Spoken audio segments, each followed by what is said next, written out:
Subscribe करें हमारे YouTube channel को और बेल आइकन को प्रेस करें हमारे लेटेस्ट वीडियोस को देखने के लिए।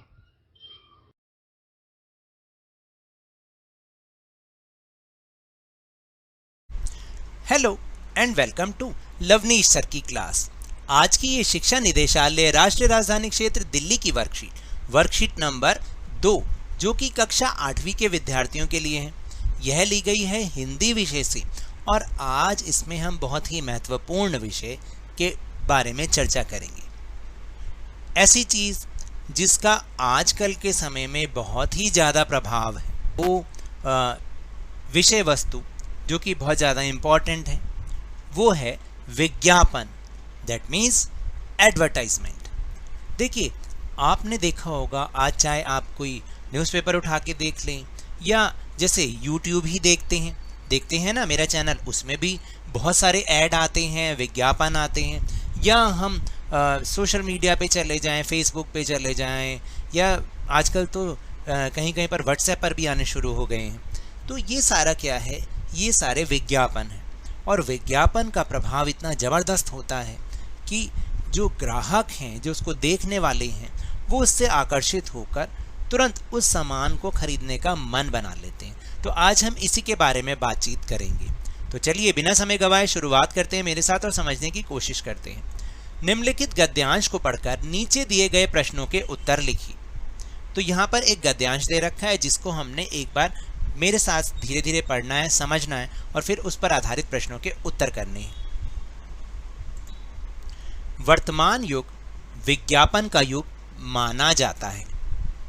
आज के समय में समाचार पत्रों, रेडियो, टेलीविज़न के अतिरिक्त सोशल मीडिया भी विज्ञापन का सफल साधन है। जैसा कि मैंने अभी बात की थी कि ना केवल समाचार पत्र, अखबार, रेडियो, टेलीविज़न, बल्कि सोशल मीडिया में भी जो है आप देखेंगे कि ऐड ही ऐड आते रहते हैं या विज्ञापन ही विज्ञापन होते हैं। विज्ञापन का मूल उद्देश्य सामान बनाने वालों और उनको खरीदने वालों में सीधा संपर्क करना होता है। यानी इसका जो मेन एम है, मूल उद्देश्य है, उन दोनों के बीच की कड़ी बनना। किनके? जो सामान बनाते हैं यानी कंपनी वाले, और जो सामान, उनका सामान खरीदते हैं जो ग्राहक होते हैं, उनके बीच की कड़ी या उनके बीच में संपर्क करना किसका काम होता है? विज्ञापन का काम होता है। जितना अधिक विज्ञापन किसी पदार्थ का होगा उतनी ही उसकी लोकप्रियता बढ़ेगी। आपने देखा है कि कई बार एक ऐड या विज्ञापन दिन में कई बार आता है और उसको बार बार देखते रहने से हमें वो याद हो जाता है, उसकी लोकप्रियता बढ़ने लग जाती है, लोग उसको ज़्यादा खरीदने लग जाते हैं। इन विज्ञापनों पर धन तो अधिक व्यय होता है पर इनसे बिक्री बढ़ जाती है। यानी हम इन विज्ञापनों पर खूब पैसा खर्च करते हैं। कंपनी वाले क्यों करते हैं? क्योंकि इससे उनकी बिक्री बढ़ती है।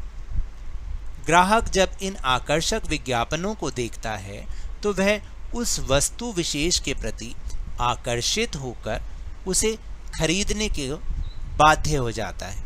मैंने अभी आपको समझाया भी था कि जब कोई ऐड या कोई विज्ञापन इतना आकर्षक होता है तो जो देखने वाला होता है, जो उस चीज़ को खरीदने वाला ग्राहक होता है, वो इतना आकर्षित हो जाता है उससे कि उसको खरीदने के लिए मजबूर हो जाता है। अब यहाँ पर कुछ आप देखेंगे कि विज्ञापनों का स्पेसिमेन, नमूना दे रखा है, जो आप देखें कि किस तरीके से विज्ञापन करे जाते हैं। जैसे यहाँ लिखा हुआ है सपना कलम, सफलता में सहायक सफलता के रास्ते में सहायक सपना कलम, बिना रुकावट सपना कलम लिखे लगातार। तो जब ऐसे विज्ञापन बनेंगे तो आपको लगेगा ओहो, ये तो रुकता ही नहीं है, तो चलिए हम इसी पेन को खरीदते हैं। या यहाँ पर देखिएगा कि जब विज्ञापन, ऐसे विज्ञापन तो आपको अखबारों में रोज़ मिल जाते हैं कि कुछ कंपनियाँ, ई कॉमर्स कंपनियाँ जो कि इस तरीके के विज्ञापन देती हैं और बताती हैं कि आज उनके यहाँ पर सब्जियों का क्या दाम है, तो इन्हीं से ही आकर्षित होकर लोग उसको खरीदने लग जाते हैं। या फिर आप देखेंगे कि मोबाइल के ज़रिए या दूसरे सोशल मीडिया जो हैं, जैसे मैंने अभी आपसे बात की, तो वहाँ पर भी ऐड देख कर हम उन चीज़ों को खरीदने के लिए बाध्य हो जाते हैं। तो अब हम चलते हैं अपने प्रश्नोत्तर की ओर। तो देखिए जो पहला प्रश्न है वो है वर्तमान युग में विज्ञापन के कौन कौन से प्रमुख साधन हैं। तो अभी ऊपर हमने समझे ही हैं, तो आप लिखेंगे कि वर्तमान युग में, मेरी राइटिंग थोड़ी सी खराब है लेकिन समझ आ जाएगी, वर्तमान युग में विज्ञापन के, मेरे साथ साथ आप लिख भी सकते हैं,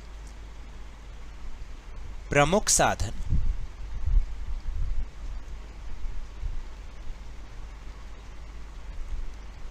समाचार पत्र,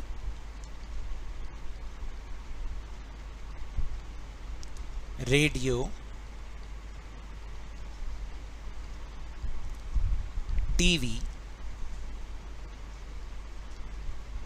और सोशल मीडिया हैं। सोशल मीडिया हैं। फिर दूसरा प्रश्न है कि विज्ञापनों का मूल उद्देश्य क्या होता है। तो आपने लिखना है कि विज्ञापनों का, हमने ऊपर समझा है ना अभी मूल उद्देश्य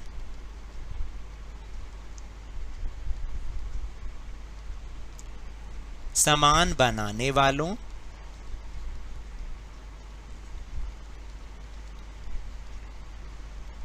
और उन्हें खरीदने वालों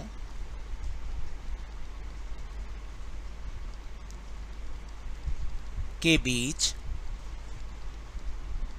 संपर्क करना है। ठीक है, यही ऊपर हमने समझा था। फिर तीसरा प्रश्न है कि सामान बनाने वाले लोग विज्ञापनों पर धन क्यों व्यय करते हैं। तो आपने इसका उत्तर लिखना है सामान बनाने वाले लोग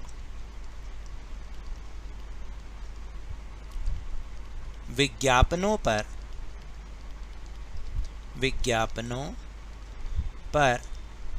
धन इसलिए व्यय करते हैं, मतलब खर्च करते हैं, व्यय का मतलब खर्च,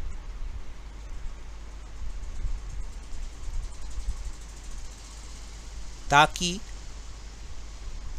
इससे उनके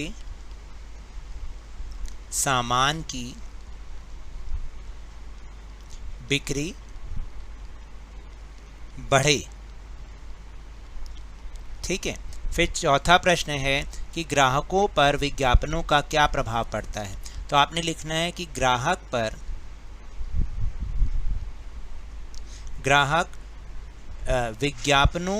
विज्ञापनों को देखकर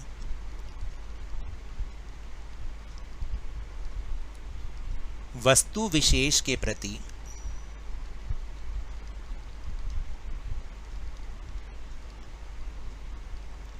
इतना आकर्षित हो जाता है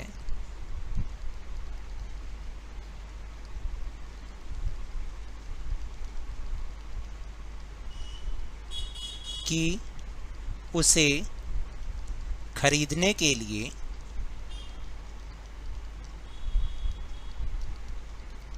बाध्य हो जाता है, मतलब मजबूर हो जाता है। अब ये मत कहना कि आंसर बहुत बड़ा है, बहुत छोटा आंसर है। उपर्युक्त गद्यांश का उपयुक्त शीर्षक दीजिए। तो बहुत ही आसान है, आप भी सोच सकते हैं। मेरे हिसाब से ये भी हो सकता है विज्ञापनों का प्रभाव।